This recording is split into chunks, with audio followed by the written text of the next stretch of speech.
மீன்பிடிக்க செல்லும் காரைக்கால் மீனவர்களை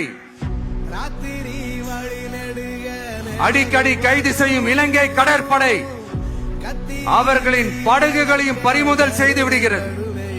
அதனால் நீண்ட போராட்டங்களுக்கு பிறகு அவர்கள் விடுவிக்கப்பட்டாலும் படகுகள் கிடைக்காததால் ஒரு மோசமான நிலைக்கு தள்ளப்படுகின்றனர். இந்த நிலை மாற வேண்டும். அதை நாங்க எப்படி மீட்டு கொடுக்கறது? எங்களுக்கு அவ்வளவு கஷ்டமா இருக்குங்களா சொல்லவே. எங்க பிள்ளையெல்லாம் நாங்க அந்த போட்டை நம்பிதான் இருக்கோம். தூரம் இருந்தோம். எங்க ஆளுவெல்லாம் அவ்வளவு அடி, எங்க குழந்தைய அந்த போட்டுக்கு போயிருந்தாங்க. அவங்களுக்கு அவ்வளவு அடி அடிச்சு மண்டையில அடிச்சு போயிட்டு அவங்கள அழைச்சிட்டு வந்து நாங்க 1 மாசமா ஹாஸ்பிட்டல்ல ட்ரீட்மெண்ட் பண்ணோம். யாருமே வந்து திரும்பி பார்க்கறது.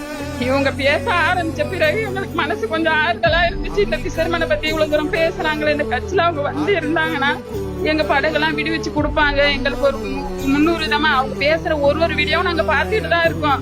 ஆனா எங்க மக்களுக்கு அவங்க ஆறுதலா நின்று இந்த படகை விடுவிச்சு கொடுக்கணும். இந்த மாதிரி படகு மாட்டி எத்தனையோ குடும்பம் பாதிக்கப்பட்டு இருக்காங்க. அவங்களுக்கு எல்லாம் ஒரு வாழ்வாதாரமும் கிடையாது. மக்களே, வாக்கு மட்டும் இல்ல, ஸ்டைலும் முக்கியம்.